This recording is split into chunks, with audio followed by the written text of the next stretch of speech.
Fly out the valley in the fire. Take her higher, higher. Fly about the valley. Hey guys, welcome back to Grace Over Grind with Sharice Jones. Me. Hey.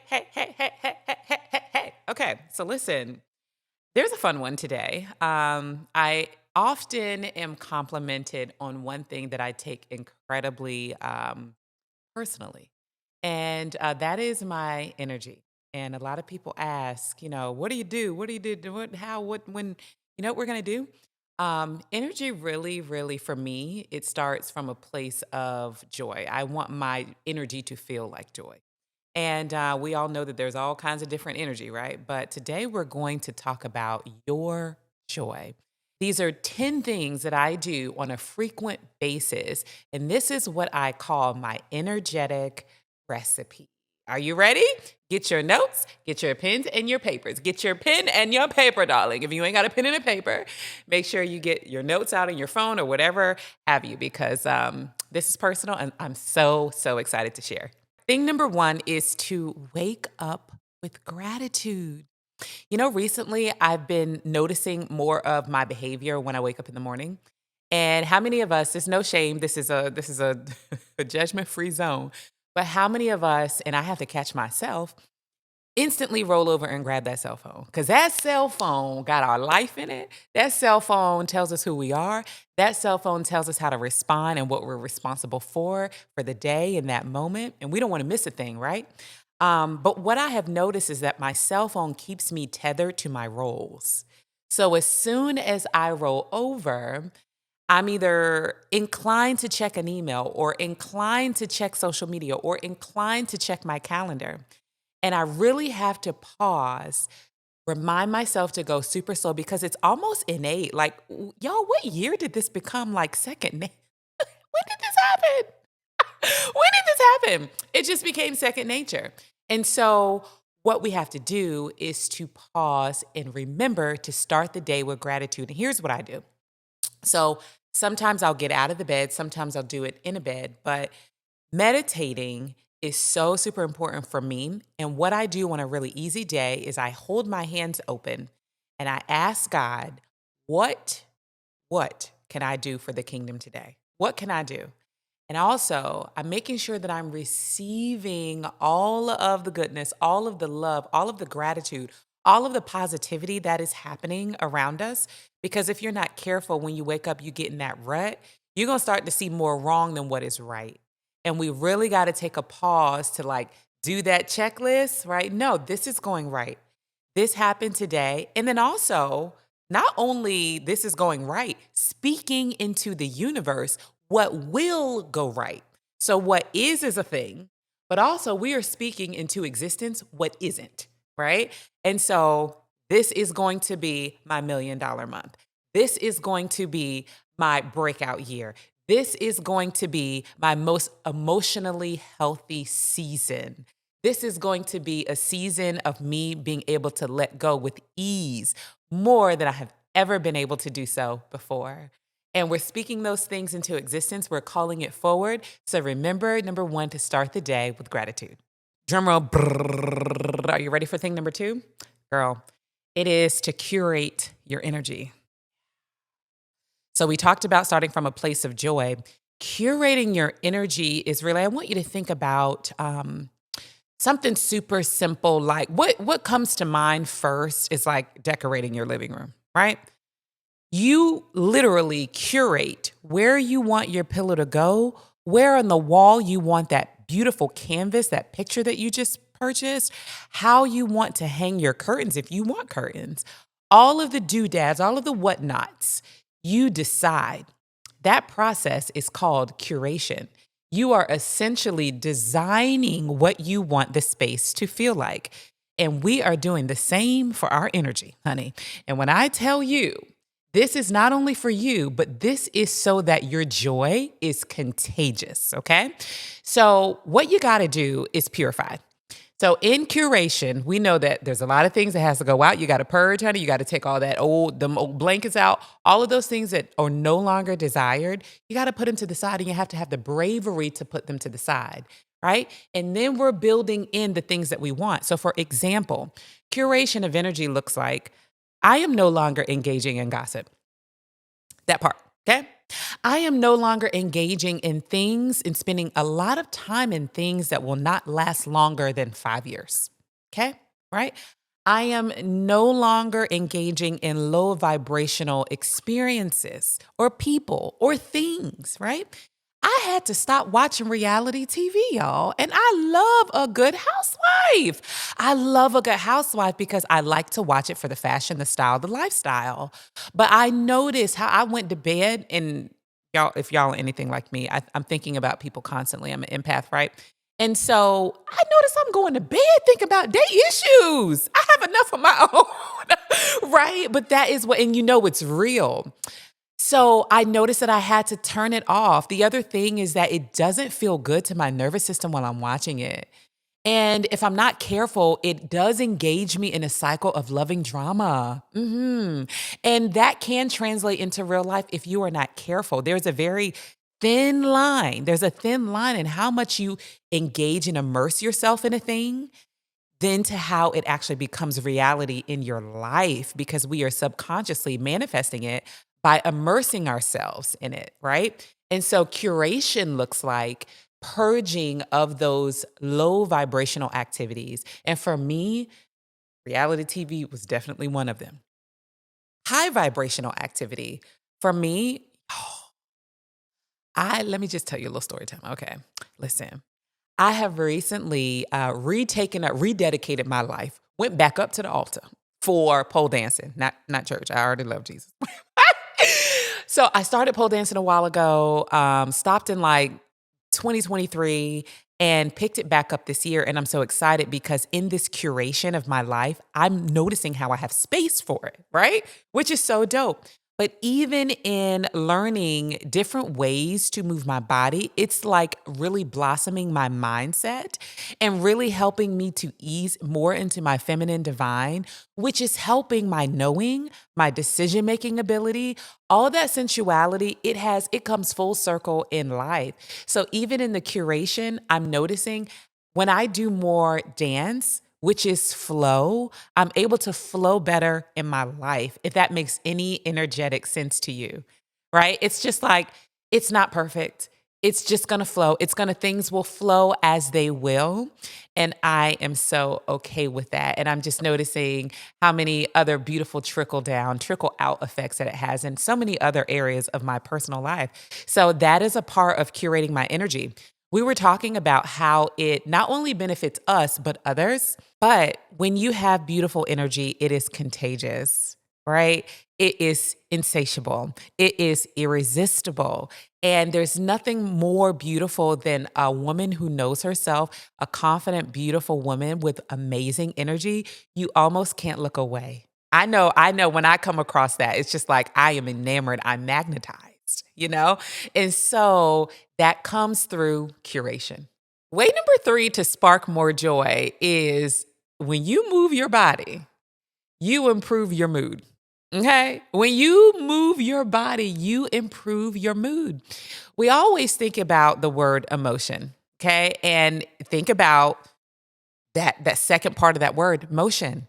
Whenever we're feeling something, especially if it's like a sadness or something that we just want to get rid of, move around.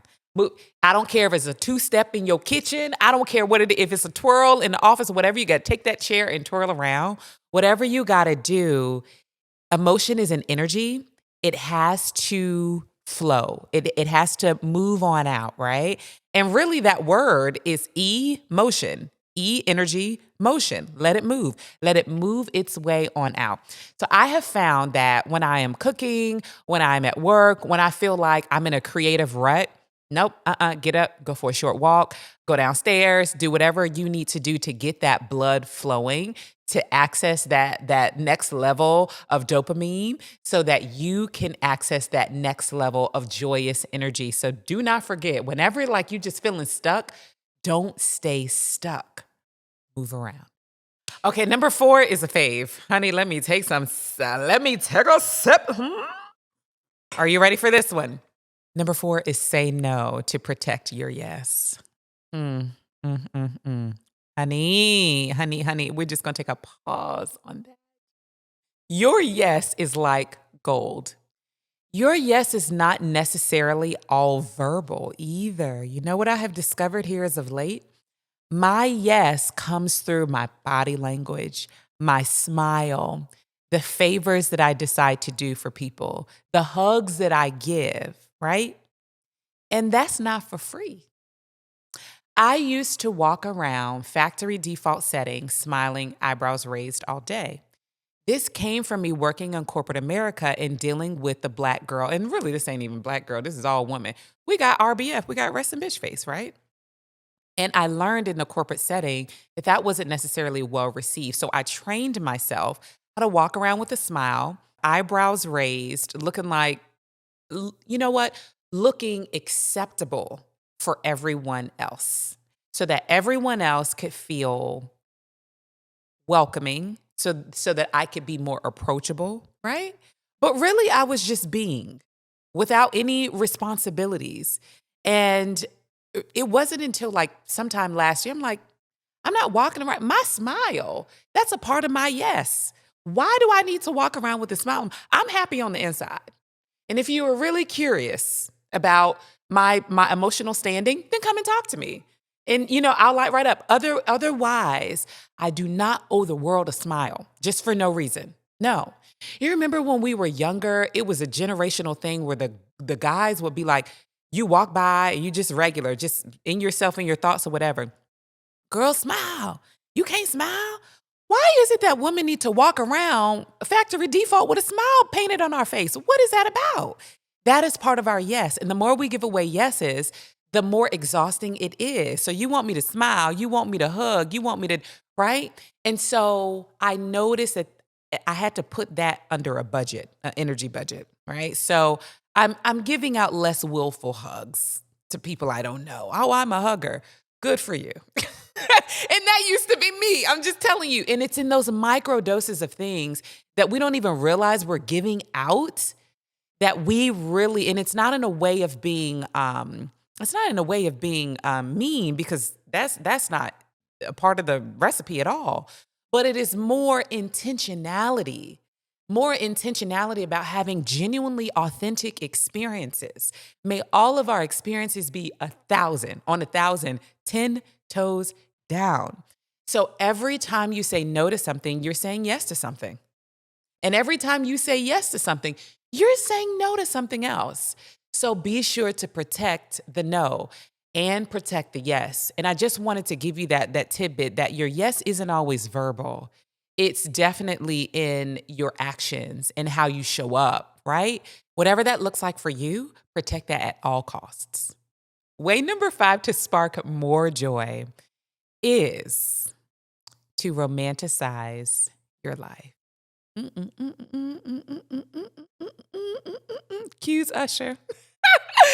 Cues 90s R&B, right? So I want you to think of your mornings. I want you to think of your evenings, even your lunchtime, your days, something super simple like getting dressed in the morning. I wake up early so that I can go slow. And romanticizing my life looks like not just slapping on lotion, but it is an experience. It is the squeeze of the lotion, the way that I get to blend it with my avocado oil, the way that I get to take my time and watch, and this is called body skimming, right?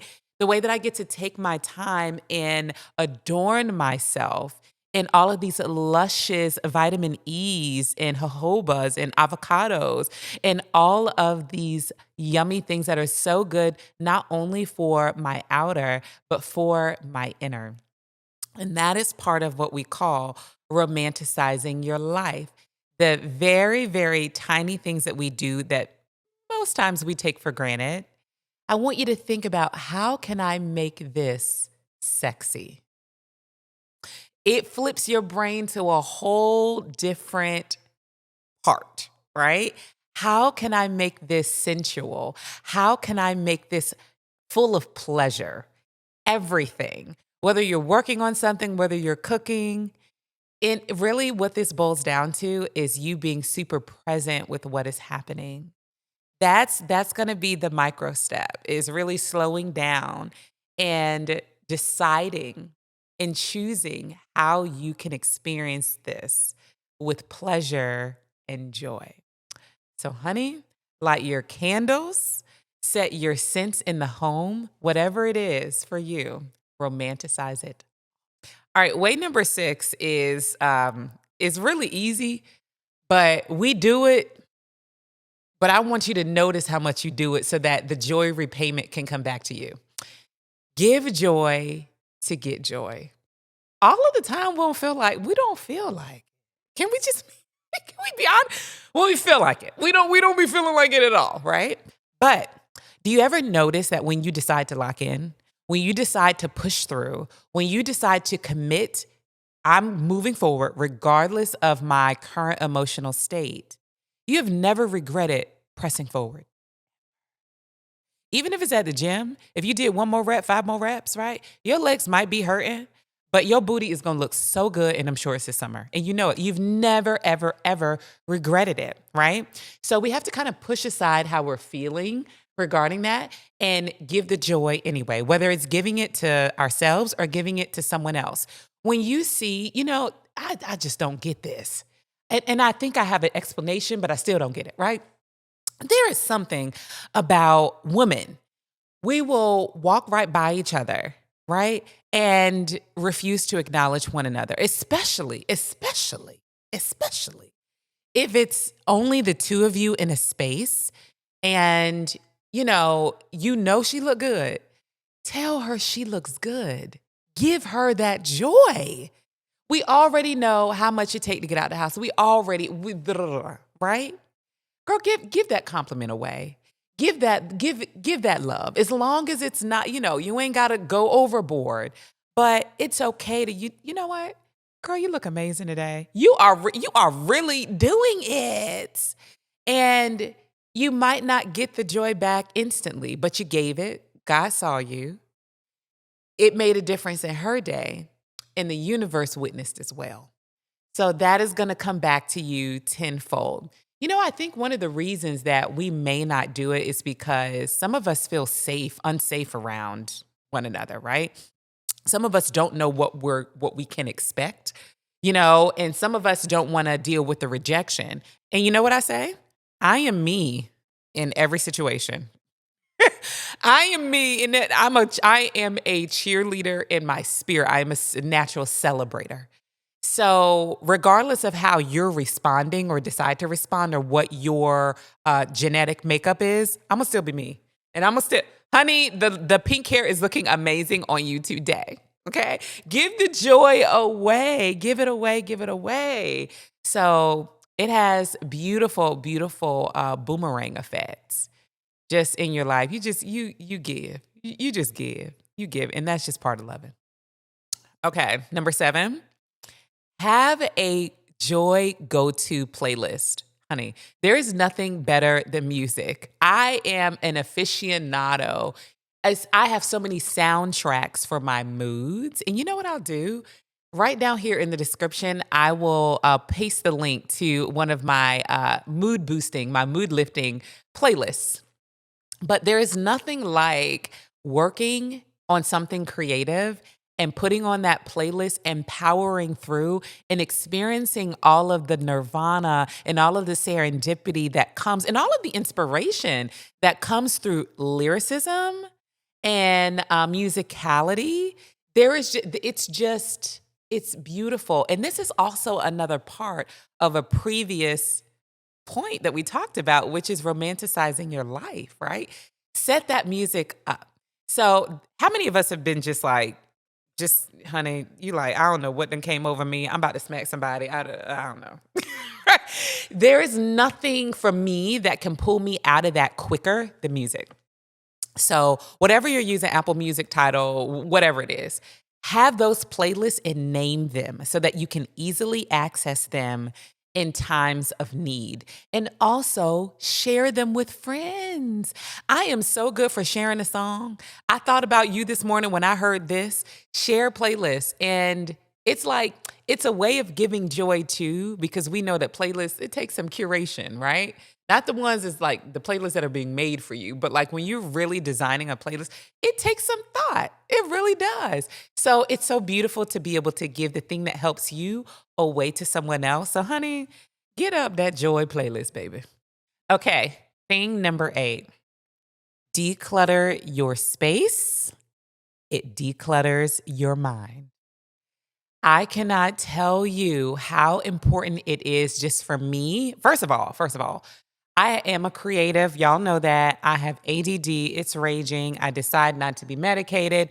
Part of my energetic recipe to keep myself grounded and focused is I have to declutter often. I have to put everything back where I found it. Because if I do not, I don't know where things are. And it really leads to chaos in my mind, right? It leads to me wasting a lot of time. I find myself running around looking for this or that or that. Girl, when you're done with it, just put it back where it was. Just put it back where it was. Also, the importance of purging, right? And so if I have not worn or used something in more than a year, and I have been known to like drill down to like 6 months for real. But if I ain't thought about it, and that's why like I try to use all my things, but if I have not thought about it, I'm gonna go ahead and bless somebody else with it. It ain't no need. No. We just holding on to stuff that we don't even need to be holding on to. And I want to normalize letting go. hmm Yeah. And when you do it physically, it becomes a little bit better spiritually and personally and psychologically as well. So everything is so connected, And this is another way of romanticizing your life. Get the junk out. Display your things beautifully. All the things that you're not using, get rid of them. Go give them the Goodwill, child. What's the place that buy the clothes? Oh, they got 1,000. You can go make a few extra bucks. You're not using it, and it's okay to let go. Make it a spiritual practice. Just a day, take 10 minutes, and it doesn't even have to be a whole moment, a whole day.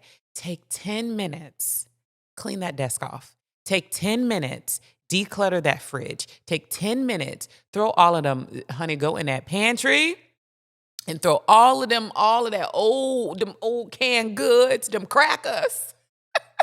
That's in the back in the corner, right? Because the ants is coming. It's about to get warm outside. So we don't need none of that. So we want to just get rid of all of the things that could really attract toxicity. And that is not just physically. Do you see the connection? Anything, if it's looking like something we need to purge, whether it's an old garment or an old friend, or old conversation or old habits, whatever it is, normalize cycling through it more frequently. Because we can hold on to some stuff, child, and we be looking back and wonder, how did I get here? Normalize purging. Okay, way to spark more joy in your life, number 9, is through laughter. Laughter, period. More laughter in your life is scientifically proven to make you vibrate way higher. It also makes you more pleasant to be around, and you want to be around yourself more, right? And so whatever, even if it ain't funny, laugh at all everybody jokes. Just even if it's a smirk. Whatever it is, right? I am known to turn on my favorite movie in the whole wide world is Coming to America. When I tell you I am slobbering. Legit, and I know every word, legitimately slobbering. And you have to go to those things that just instantly can just crack you up. Whether it's a conversation with a girlfriend, whether it's a, TikTok is notorious for this. Honey, just save those reels, save those TikToks that you know is going to put you in stitches. I'm thinking of one right now in my head that you know is going to put you into stitches. And the more you laugh, the more it becomes normalized. It's part of your energetic recipe. It's just part of who you are. That laughter is just so beautiful. And it is bona fide good. It's the best medicine for your soul. So don't forget to laugh every day. Do your best to laugh as often as possible. And you'll see how that joy starts to infiltrate. It'll flood you down, honey, like an ocean. It will soak you down like the Nile River, honey. So laugh more and get more joy. And my final way, number 10, to help you spark more joy, the thing that's helped me the most is being spiritually aligned.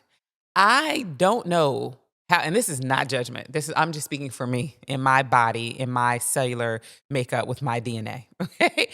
I do not know how these people out here making it with no spiritual practice. Oh my God. I would have been folded, right? Ooh.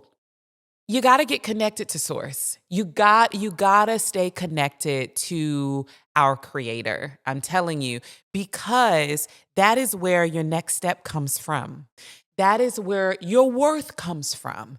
That is where your everlasting peace and your everlasting joy, that's where it's originated. So if we're not plugged into source, how do we continue to expect to operate? It's like a lamp. You are a lamp, you are a light. And that lamp has a cord. And that lamp needs to be plugged into that cord in order to operate. You can turn the little thing, the little switch thingy, the little dial on it, and that dial works. It can turn, yes, it can. But is it going to light up? Is it going to be in its full optimum? And the thing that I think about all the time, God created me, and I do not want to waste a thing. I want to make God so proud. So proud. And the only way that I even know what to do next or what I should be doing is through my spiritual practice of alignment. And for me personally, let me just tell you, I am not a regular churchgoer. No, I'm not in service every Sunday. No, I'm not. I might go a good twice a month. And that's good for me. That's great for me, right? Last year, it was not as near, it was like once every 6 months. But for me, that's one of my 2025 things because I have noticed how much better my life is when I am attending church and being fed in the four walls and being around other fellowshippers, right? And other worshipers. That makes a difference for my kind of being. The other thing is my yoga practice. Listen to me. Yoga is how I praise God with my body. Yeah. Sun salutation, hands lifted up, tree pose. I'm going to tell you something. Yoga is not a competition. It is a practice, but I don't even look for compliments, but I am always complimented on my tree pose. A lady told me one time, she said, I can just sit and watch your tree pose all day. And you want to know what the secret is?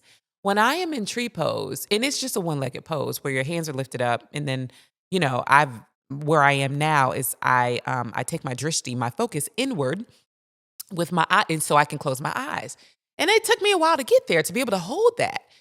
But when I think about what she said, and when I think about what that means for me, when I am there, when I'm praising God with my body, it's because I have let go of me. I won't even there. I wasn't even present. I was so connected and asking God, where shall I go? What shall I do?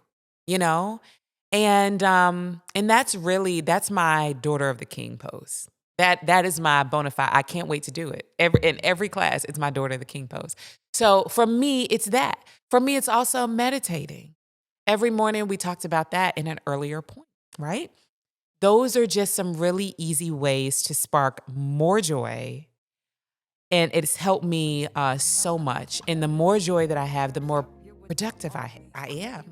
And the more happier I am. Joy is on the inside. Happiness is external. So if you don't take anything else away from this, just, tell me what your top bullet point was for yourself. All 10 are, take it or leave it, but hopefully you're able to learn something that helps me. And my prayer and my hope is that it helps you too. So closing, I just want to say that, joy is not just for special moments. It's not for birthdays. It's not for anniversaries. It's not for big moments. It's in the teeny tinies. It's in the micro doses. It's in the small minute by minute activities of your day. It can happen at any time. So spark more joy and live an amazingly free and fruitful life. Girl, you deserve that. Thank you so much for listening to today's podcast.